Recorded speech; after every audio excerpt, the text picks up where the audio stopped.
Welcome back सुबह सवेरे पाकिस्तान में। और बात करेंगे कोशिश करें, रोटी इंसान की बुनियादी ज़रूरत है और आजकल जो है रोटी पहुंच से बाहर होती है हमें दिखाई दे रही है। बात कर लें कोयटा की, तो वहाँ पे नान भाई अपने मुतालबात पर अड़ गए हैं। कहते हैं कि रोटी के नए रेट मुकर्रर किए जाएं वरना हड़ताल ख़त्म नहीं करेंगे। 11 रोज़ से एहतजाज करने वाले नान भाइयों ने आज से वज़ीर आला हाउस के सामने धरना देने की भी धमकी दी है। बिल्कुल ऐसे ही, और कह रहे हैं तंदूर बंद होने से हमें तो नुकसान होगा ही होगा, साथ मुसाफिरों, मजदूरों और शहरियों को रोटी के हुसूल में परेशानी का सामना रहेगा। और अभी भी 11 रोज से ये परेशानी का ऑन एंड ऑफ सामना है। शहर में खुले चंद एक तंदूर मालिकान ने रोटी की कीमत 30 रुपए कर दी। कितनी? 30, सिर्फ 3 के आगे जो एक सिफर लगता है। हाँ जी बिल्कुल, पीछे नहीं आ गया, ये बहुत जरूरी है। बिल्कुल सही। अच्छा 30 रुपए की रोटी है और होटल मालिकान ने 10 रुपए में फरोख्त होने वाली चपाती के नर्क 20 रुपए कर दिए हैं। सब सोचें कि आपने मतलब 20 रुपए की अगर रोटी खरीद के खानी है तो आप पे क्या गुजरेगी। मरकजी अंजुमन ताजरान ने धरने के मामले पर नान भाई एसोसिएशन का साथ देने का ऐलान कर दिया और कहा है कि अगर हुकूमत ने ताकत इस्तेमाल की तो शहर में शटर डाउन की कॉल देंगे। बिल्कुल। और दूसरी जानिब जो है डिप्टी कमिश्नर कोयटा ने कहा है कि तंदूर मालिकान के तहफ़्फ़ुज़ात का संजीदगी से जायजा लिया जा रहा है, ऐसा लायामल तैयार किया जा रहा है जो सबके लिए काबिल कबूल होगा। लेकिन अभी ये हालात है कि 11 रोज से ऐसा कोई मामला हल नहीं हो सका है। लेकिन मेरा ख्याल है कि इस वक्त क्या सूरत हाल है उसके बारे में जानते हैं। किफ़ायत हमारे साथ इस इशू के ऊपर कोयटा में। अस्सलाम वालेकुम, हमारे नुमाइंदा खुसूसी हैं कोयटा में। किफ़ायत बताइएगा, हमने ये जो सारी इस वक्त दास्तान सुनाई है इसमें कोई तब्दीली आई है, कोई बेहतरी आई है या सूरत हाल जूं के तूं मौजूद है? जी बिल्कुल ऐसा है कि आज 12वां रोज़ है नान भाई एसोसिएशन की जानिब से हड़ताल का। इनका जो बुनियादी मुतालबा है वो ये है कि चूंकि आटे की कीमत जो है वो दिन ब दिन बढ़ती जा रही है, गैस के निर्ख जो है वो बढ़ते जा रहे हैं, लिहाजा कोयटा में जो 320 ग्राम की एक रोटी होती है उसकी कीमत इन 11-12 दिनों से पहले जो है वो 20 रुपये थी। ताहम इनका ये मुतालबा था कि इस कीमत में अब हम रोटी जो है वो फ़रोख्त नहीं कर सकते क्योंकि आटे की कीमत बढ़ गई है, गैस की कीमतें जो है वो बढ़ गई हैं, जिस पर उन्होंने हड़ताल की। दूसरी जानिब ज़िला इंतज़ामिया का ये कहना था कि चूँकि अगर रोटी की कीमत बढ़ेगी, एक रोटी की कीमत, तो उसका बराह रास्त असर जो है वो गरीब आवाम पर पड़ेगा, मजदूर तबके पर पड़ेगा। लिहाजा कोई बीच का ऐसा रास्ता निकाला जाएगा कि ताकि जो है वो नान भाई एसोसिएशन के जो तहफ़्फ़ुज़ात हैं वो भी दूर हों और साथ ही साथ जो आम शहरी हैं उनको भी कुछ ना कुछ जो है वो तकलीफ कम पहुँचे। ताहम हम देख रहे हैं कि इस सुस्त रवि के बायस जो है वो आज 12 रोज़ है कि यहाँ पर हड़ताल को ख़त्म करने से मुतल्लिक जो है वो किसी किस्म के इक़दाम नहीं किए गए। लिहाजा हम देख रहे हैं कि शहरियों को शदीद मुश्किलात का यहाँ पर सामने। कोयटा के तमाम तंदूर जो है वो मुकम्मल तौर पर बंद है। मैं जिस वक्त जिस तंदूर के सामने खड़ा हूँ ये भी मुकम्मल तौर पर 12 रोज से जो है वो बंद है। इनका मुतालबा ये है कि 320 ग्राम रोटी है उसकी कीमत 30 रुपये मुकर्रर की जाए। कोयटा में आम तौर पर हम देखते हैं कि जो नान होता है, तंदूरी नान, वो जो है वो थोड़ा बड़ा होता है और यहाँ पर ज़्यादातर लोग जो है वो उसे खाना पसंद करते हैं, चाहे वो नाश्ते का वक्त हो चाहे वो रात का वक्त हो। चूँकि यहाँ पर बड़ी बड़ी फैमिलीज हैं, ज्वाइंट फैमिली सिस्टम होता है, तो यहाँ पर देखते हैं कि ज़्यादातर लोग जो है वो यहाँ पर तो ये सूरत हाल रिजॉल्व होती दिखाई नहीं दे रही। 12वें दिन से ये और भी आगे जा सकता है मसला। और इसी तरह से इसे खमीरी भी कहते हैं ना इस रोटी को, जो कि इस वक्त हमें दिखाई दे रही है। ये मखसूस वो रोटी है जो कि इन इलाकों में खाई जाती है और बनाई जाती है। तो ये जो एक स्टैंड स्टिल है इंतजामिया और नान भाई के दरमियान, खत्म होने के कोई इम्कानात दिखाई नहीं दे रहे। जी देखिए, ऐसा है कि जब ज़िला इंतज़ामिया से हवाले से हमने इस मामले को उठाया तो उनका ये कहना था कि कोई बीच का रास्ता इख्तियार किया जाएगा। मुख्तलिफ कमेटियाँ बना दी गई हमेशा की तरह तमाम मामलात पे कि जी वो इन तमाम मामलात को देखेगी, नान भाई एसोसिएशन से भी जो है वो राब्ते में रहेगी। साथ साथ कोई ऐसा निर्ख मुकर्रर किया जाएगा कि जो दोनों पार्टीज़ के लिए जो है वो मुनासिब हो। ताहम हम देख रहे हैं कि हड़ताल जो है आज 12 रोज़ गुजर चुके हैं, शहर में रोटी नहीं मिल रही। होटल्स पर हम देख रहे हैं कि रोटियों की कीमतें बढ़ा दी गई हैं। हमारे साथ इनके एक नुमाइंदे भी मौजूद है और हम उनसे बात करते हैं कि जो कि हैं। आप ये बताएगा कि ये हड़ताल क्यों की गई, इसकी बुनियादी वजह जो है आपकी नज़र में क्या है? अस्सलाम वालेकुम। सबसे पहले मैं 90 न्यूज़ का शुक्रिया अदा करता हूँ। हड़ताल तो हम लोगों ने इसलिए किया था कि जो पंजाब से आटा आ रहा है वो सबसे आटा महंगा हो गया, यानी वो 7,200 रुपये की एक बोरी आटा है और उसकी जो है गैस का बिल जो है 45,000 40,000, जो कमज़ोर तंदूर है उसको 40,000 बिल आते हैं। वो तो महंगाई की अगर आप बात करें तो वो हर किसी को पता है कि क्या महंगाई। एक अंडा जो है 18-20 रुपए की एक अंडा है। तो वो जो तंदूर के हम लोगों ने जिस बारी की हड़ताल किया था, हम लोगों को कोई वारा नहीं कहा था इस तरह जो है कि इसी तरह चले। अभी भी हम लोगों ने जो तज़िया किया अपना दरमियान में, वो हर तंदूर में हम लोगों का महीने में 45-50 हज़ार रुपया नुकसान हो रहा। अच्छा, ये बताएं कि हड़ताल को आज 12 रोज गुजर चुके हैं, अब तक जिला इंतजामिया की जानिब से कोई पेशरफ्त हुई हड़ताल को खत्म करने से? जिले इंतजामिया ने हमारे साथ काफ़ी सारे वादे किया, वो जो है उस बीच में हम लोगों ने तज़िये किया, बहुत सारे तंदूर के हम लोग गए हैं, तो एक बोरी आटा हम लोगों ने उठाया, उससे पेड़े तोल करके, उसको खुद भी पता है कि वो ये नुकसान में, क्योंकि उन्होंने खुद हम लोगों के साथ थे। हम लोगों ने एक बोरी आटा जो है गूंद लिया, उससे फिर पेड़े बनाए, उसको पता है कि नुकसान है, मगर उन्होंने हमारे साथ ये वादा किया कि आपको रेट मिलेगा, मगर ये अब तक उन्होंने कोई वो एक्शन नहीं लिया, ना कोई रेट दिया, अब तक कोई रेट नहीं। अच्छा, ये बताएं कि आपने ये दावा किया नान भाई एसोसिएशन की जानिब से कि चूंकि 12 रोज गुजर चुके हैं, अब वजीर आला हाउस का घेराव किया जाएगा, धरने दिए जाएंगे, हमने सुना कि कुछ गिरफ्तारियां भी हुई हैं, तो आपका आइंदा का लाया अमल क्या?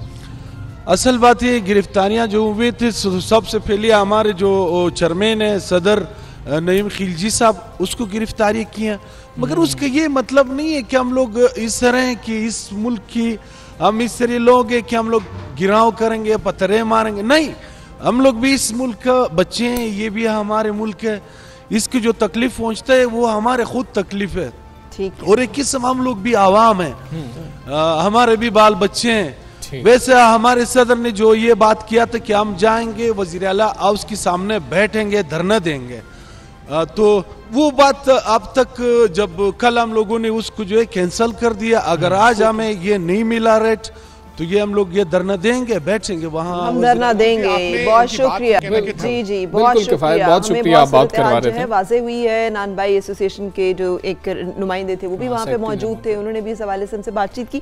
हम सब जो कह रहे हैं कि हमने आटे को तोल कर उसके पेड़े बनाकर हमने पूरा, जैसे कहते हैं ना, उनको बताया है कि देखिए कॉस्ट इफेक्टिव नहीं है, लेकिन इसके बावजूद हमारे मसाइल का हल नहीं किया। फर्क बहुत ज्यादा है, जिस तरह इस्लामाबाद में या पंजाब में या सिंध में रोटी मिलती है ना, इस तरह से रोटी वहाँ पर नहीं मिलती है। यहाँ वहां पर तो वो तोल के देते हैं और अच्छी खासी बड़ी वो रोटी होती है, और एक रोटी आप खमीरी होती है, बहुत शानदार किस्म की रोटी होती है। ये कल्चर है वहाँ का। जैसे टमाटर महंगे हो ना हमजा, तो सबसे ज्यादा असर जो है वो भी इन इलाकों में पड़ता है, क्योंकि जो डिशेस बनती हैं, जो कढ़ाइयाँ, उसमें टमाटर मेन इंग्रेडिएंट होता है। सो बहुत सारी हो सकता है हमें वो इतना महंगा ना लग रहा, हमारा इतना सा पेड़ा बनता हो और उससे रोटी जो है वो चपाती वाले तो बड़े आसानी से करते हैं, रोटी थोड़ी सी छोटी कर दी, पेड़ा छोटा कर दिया, कोई आप उस रोटी को तोड़े तो ऐसे लगता है आप रोटी नहीं पापड़ खा रहे हैं। आजकल आप रोटी लें किसी भी तंदूर से जाके पंजाब में, तो आपको लगता है आप रोटी नहीं खा रहे, आप पापड़ खा रहे हैं। बड़ा मुश्किल हो गया है इस महंगाई के दौर में, उन लोगों के लिए भी जिनके कारोबार है, उन लोगों के लिए भी जिन्होंने तंदूर से रोटी खरीद के खानी होती है। लेकिन अमंग ऑल द एक अच्छी खबरें जो हमें मिल रही है ना, वो बेहतरीन खबरें जिनको सुन के खुशी बहुत ज्यादा होती है और आप अल्लाह का शुक्र अदा करते हैं, सुकून मिलता है आपको, एक रूहानी एक कल्बी सुकून ऐसी है कि ज़ायरीन के लिए बहुत बड़ी खुशखबरी है कि सऊदी हुकूमत ने 7 माह बाद उम्रे की बहाली के तीसरे मरहले का आगाज कर दिया है। बैरून मुल्क से महदूद पैमाने पर हिजाज मुक़द्दस आमद शुरू हो गई है ज़ायरीन की। और अरब मीडिया के मुताबिक इतवार के रोज से उम्रे की अदायगी के तीसरे मरहले का आगाज हुआ, जिसमें मकामी शहरियों समेत बैरून मुल्क से आए ज़ायरीन भी शामिल है। रोजाना की बुनियाद पर कुल 20,000 अफराद उम्रा अदा करेंगे। बिल्कुल, और सऊदी हुकूमत के मुताबिक मस्जिदुल हराम में 60,000 अफराद को नमाज की अदायगी और इबादत की इजाज़त होगी। उम्रे के तीसरे मरहले के आगाज़ के पेश नज़र मस्जिदुल हराम में कोरोना वायरस से मुताल्लिक एहतियाती तदाबीर इख्तियार कर ली गई हैं, जो बहुत ज़्यादा ज़रूरी हैं। और अगर आप भी प्लान कर रहे हैं और सोच रहे हैं, इरादा है, नीयत है, तो दुआ हमारी आपके साथ कि अल्लाह ताला आपकी नीयत जो है और आपका इरादा जो उसमें कामयाब करे। लेकिन कोरोना SOPs को ज़रूर मद्देनजर रखिएगा और उसके बारे में ज़रूर मुशावरत करिएगा। जो भी आपका 3 दिन आइसोलेशन करनी है जी। अच्छा, हाँ, 3 दिन आप आइसोलेट होंगे वहाँ पर, तो 3 दिन आइसोलेशन में गुजारने होंगे, जिसके बाद ज़ायरीन खुसूसी बसों में मस्जिदुल हराम और मस्जिद नबी उनको मुंतकिल किया जाएगा। और पाकिस्तान से भी 81 लोग जो हैं वो कल गए हैं इस्लामाबाद से। मौजूद हैं जुनैद अब्दुल कादिर माईगा, ये खुशखबरी और इसके हवाले से मजीद क्या इकदाम हैं जो कि लिए गए हैं और लिए जा रहे हैं? अल्लाह के फजल से सऊदी अरेबिया ने अनाउंस कर दिया regarding the Umrah policy starting, that is a very good sign. और इसके अंदर इन्होंने जो है वो अभी 10,000 आदमी की जो है वो रखी है। एक हफ्ते के अंदर दुनिया भर से जो 10,000 आदमी विज़िट करेंगे सऊदी अरब और उमरा, ये 1300-1400 आदमी जो है वो पर डे की एवरेज आती है, जो बहुत थोड़ी सी एवरेज है, क्योंकि इसके अंदर दुनिया के बहुत सारे जो हैं मुस्लिम ममालिक की जिनकी बड़ी तादाद में लोग उम्रा करते हैं, दे ऑल आर वेटिंग कि इसको जाएँ। तो उसके अंदर मुझे ऐसे लगता है कि ये उस पर कोटा लगाएंगे और नंबर इस तरह आस्ते आस्ते बढ़ाते रहेंगे, इस तरह नंबर्स बढ़ते रहेंगे। और सऊदी अरबियन एयरलाइंस को जो इनकी नेशनल कैरियर है उनके थ्रू जाएंगे। एट द मोमेंट जो नेशनल कैरियर का जो फेयर आया है वो अप्रॉक्सीमेट 1,10,000 रुपये से 1,30,000 रुपये के दरमियान है, जो कि बहुत ज़्यादा है।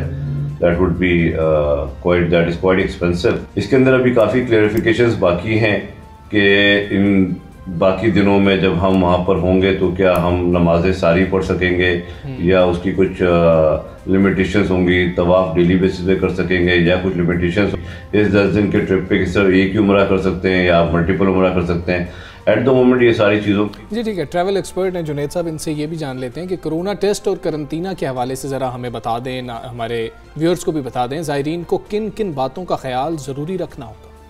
यहाँ से आपको कोविड का टेस्ट करना होगा, फिर वहाँ आप सऊदी अरब जाएंगे, वहाँ भी कोविड का टेस्ट होगा। उस कोविड के टेस्ट के बाद आपको जो है वो लोकल उम्रा जो कंपनी होगी जिसके थ्रू हम वीज़ाज़ लेते हैं और ई वीज़ाज़ हो गए, सारे पेपर वीज़ाज़ हो गए, तो वो अपने आप को सारे SOPs को फॉलो करते हुए और सारे के सारे अरेंजमेंट्स के साथ लाइक सोशल डिस्टेंसिंग एंड आपके मास्क का पहनना, सैनिटाइजेशन करना और चीज़ों के साथ सारी चीज़ों को फॉलो करते हुए आपको उम्रा कराएंगे और उसके साथ उनके लोग साथ होंगे ताकि आपका अमल भी ठीक हो जाए और सारे SOPs भी फॉलो हो जाए। और उसके बाद वो कह रहे हैं कि आपको 3 दिन का क्वारंटाइन करना पड़ेगा होटल के अंदर और सारी डिटेल्स क्लियर हो जाए। बिल्कुल सही। इसमें अभी और क्लियरिफिकेशन भी बात जी ठीक है। जुनैद अब्दुल कादिर साहब, आप ट्रैवल एक्सपर्ट हैं, ये भी फरमा दीजिएगा कि कितना फ़र्क पड़ेगा पैकेजेस पे, इसलिए कि हम लोग तो जैसे कहते हैं थोड़े थोड़े पैसे जमा करते हैं, तो कितना एडिशन हो गया है पिछले उम्रा पैकेज से, अब कितना फ़र्क पड़ सकता है पैसों में? टोटल पैकेज जो ये कह रहे हैं फॉर द ट्रैवल ऑफ उम्रा दैट वुड बी 10 डेज।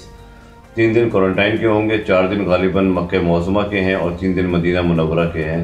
हुजूर सल्लल्लाहु अलैहि वसल्लम के रोज़े अक़दस पे हाज़िरी की और सलाम। अब जो सबसे अहम बात यह है कि जब आप 10 दिन का जब आप ट्रिप कर लेंगे उसके अंदर जो है वो आप एक दफ़ा उम्रा कर सकेंगे और आपको 3 दिन क्वारंटाइन भी करना पड़ेगा। फिर आपकी टिकट की प्राइस भी इतनी हो रही है, फिर होटल में रहेंगे तो होटल की प्राइस भी रहेगी।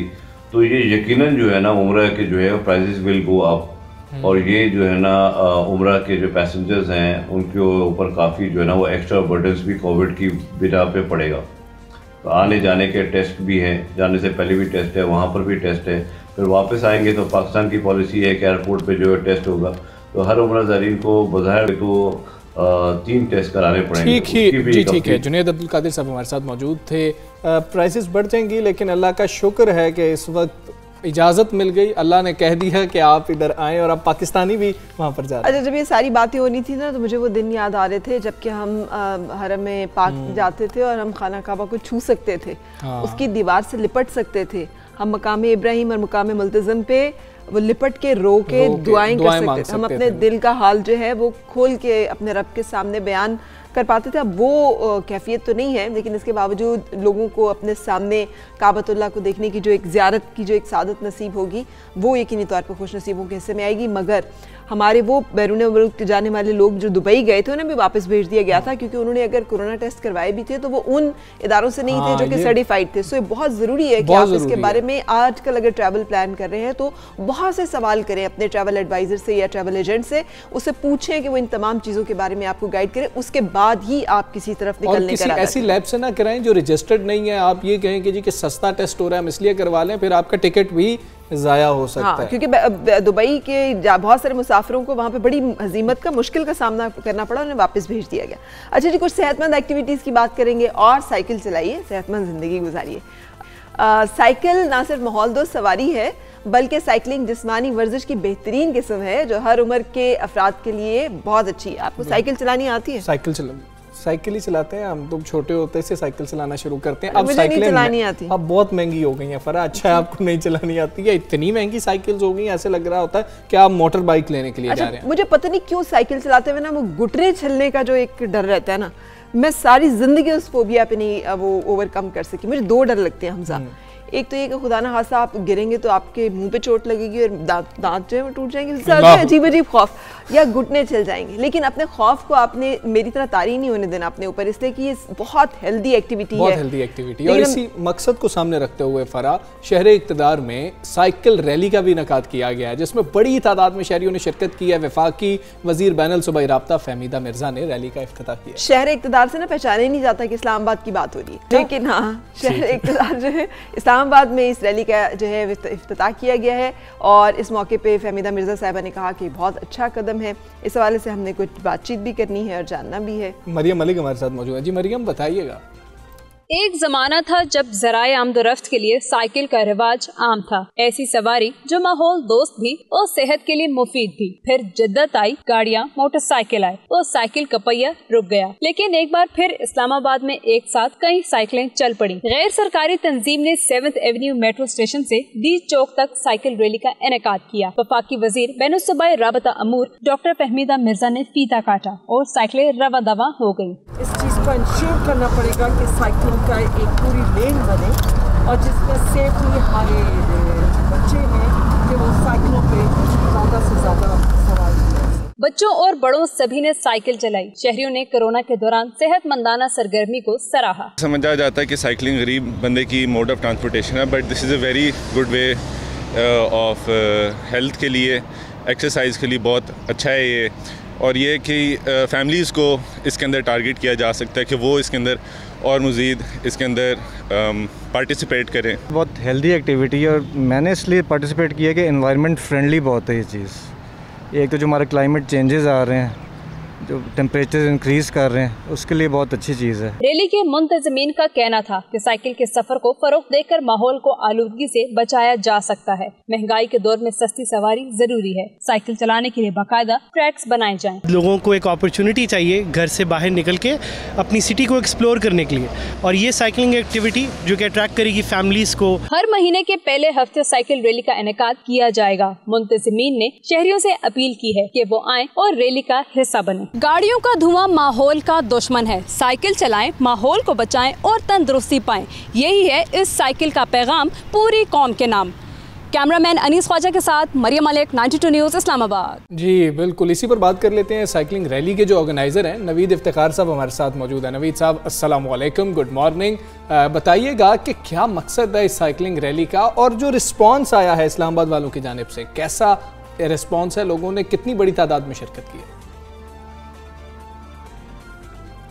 जी वालेकुम सलाम और thank you 92 news for inviting us and covering this event.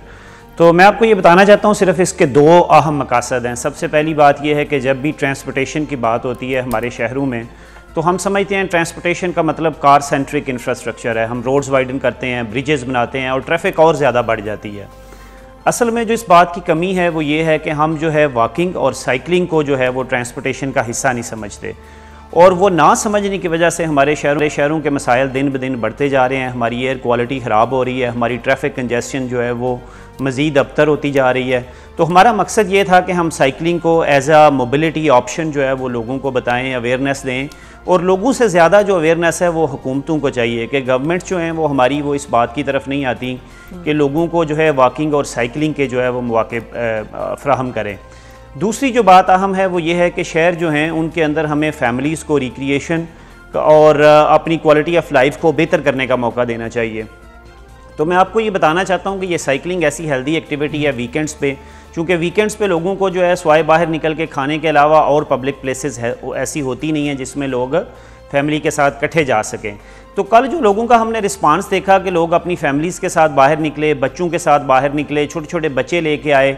और हमने चूँकि thanks to DC Islamabad, thanks to traffic police और टाइगर फोर्स इस्लामाबाद, और उन सब ने मिल के हमें जो है एक सेफ़ स्पेस प्रोवाइड की, और उसकी वजह से बच्चे जो हैं उनको एक सेफ्टी का एहसास हो रहा था, और उस सेफ्टी की वजह से बच्चे जो हैं वो एंजॉय कर रहे थे। तो I think this was a massive response. लेकिन नवीद साहब जो आपने बात की है ये बहुत इंपॉर्टेंट है। मैं अभी यही बात कर रही थी जब हम लिंक कर रहे थे कि जो एक सेफ्टी एंड सिक्योरिटी का एहसास है ना, कि आपको पीछे से हॉन्क नहीं करेगा। आपने बात की पेडिस्ट्रियन राइट की, यहाँ पे कोई कॉन्सेप्ट ही नहीं है। ज़ेब्रा क्रॉसिंग पे हम गाड़ियाँ खड़ी कर देते हैं, फिर साइकिल लेन है ही नहीं हमारे यहाँ पे, साइकिल ट्रैक्स है ही नहीं हमारे यहाँ पे, रिस्पेक्ट ही नहीं है उस शख्स की जो कि साइकिल पे जा रहा हो और उसको रास्ता देने की या उसको भी गुजरने का हक जो है वो देने की बात की जाए, इन इश्यूज़ के बारे में आपके ख्याल में हम कब तक और कैसे जो है आगाह होंगे और कब तक हम इसको अपनी ज़िंदगी का हिस्सा बना सकेंगे?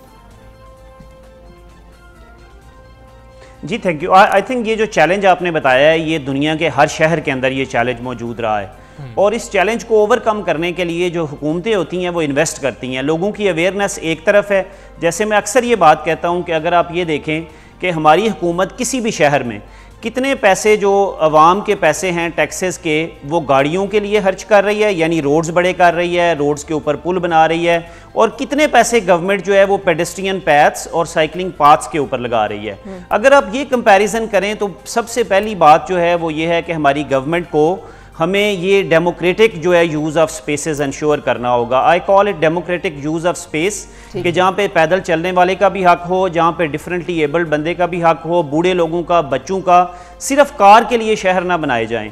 तो ये प्रोसेस जो है ये चैलेंजिंग है, लेकिन उसके लिए स्टार्टिंग पॉइंट जो है वो पब्लिक इन्वेस्टमेंट को सही तरफ जो है वो हमने लगाना है, और दूसरा आस्पेक्ट जो है वो हमने लोगों की ट्रेनिंग अवेयरनेस करनी है, जो हमारे ड्राइवर्स की भी, कि आपने कैसे जो है वो पेडेस्ट्रियन और साइकिलिंग वाले लोगों का ख्याल रखना है, शहरों के अंदर ट्रैफिक कैसे रेगुलेट करनी है। आप जानते होंगे कि जो बड़े गुंजान आबाद शहर हैं, जैसे वेस्ट की बात की जाए, हमें बताया जाता था कि हॉलैंड के वजीर जो है वो साइकिल पे आते हैं, तो वहाँ पर तो अक्सर लोग जो है वो साइकिल पे जाते हैं, साइकिल जिंदगी के मामूल का हिस्सा है। वहाँ पे सिटी सेंटर्स जो हैं वो नो कार जोन्स हैं, आप नहीं जा सकते। अगर आपने जाना है तो आप 4-5 किलोमीटर पीछे गाड़ी खड़ी करें, पैदल चल के जाएं, या फिर साइकिल स्टैंड से आप कुछ पैनीज और कॉइन्स की साइकिल लें और उस पर आप ट्रैवल करें। हम नहीं इस तरफ आ पा रहे, हमारी हर वक्त ट्रैफिक कंजेशंस पे ये जो इलाके हैं यहाँ पर हवा का जो क्वालिटी है वो भी बहुत ख़राब हो जाती है। तो इस बारे में आप समझते हैं कुछ किया जा रहा है? ये मेरे ख्याल में अभी एफर्ट्स स्टार्ट हो रही हैं, और जो आपने बाहर के शहरों का भी मौका दिया उसको मैं हमेशा इस तरह से बताता हूँ कि जो है हम जब भी पाकिस्तान में टूरिज़्म की बात आती है तो हम हमेशा नॉर्दर्न एरियाज़ की बात करते हैं, लेकिन जब मैं लोगों से पूछता हूं कि आप यूरोप गए हैं, आप अमेरिका गए हैं, आप कहाँ गए थे, वो कहते हैं हम उनके सिटी सेंटर गए थे। तो मैं उनको कहता हूं कि टूरिज्म जो है वो अर्बन टूरिज्म है। 95% दुनिया में टूरिज्म अर्बन टूरिज्म होती है, और अर्बन टूरिज्म के लिए you need to feel the city, you need to walk in the city, you need to cycle in the city. तो अगर हमने पाकिस्तान में अपॉर्चुनिटीज़ बहुत ज़्यादा हैं, हेरिटेज है, कल्चर है, फूड है, अगर हमने इस अर्बन टूरिज़्म को भी जो प्राइम मिनिस्टर का विजन है उसको प्रमोट करना है, तो हमें वॉकिंग और साइकिलिंग अपने सिटी सेंटर्स में इंश्योर करनी होगी। छोटे छोटे स्टेप्स लेने होंगे, जैसे अभी हमने इस्लामाबाद एडमिनिस्ट्रेशन से रिक्वेस्ट की है कि first Sunday off every month जो है वो आप साइकिलिंग संडे डिक्लेयर करें।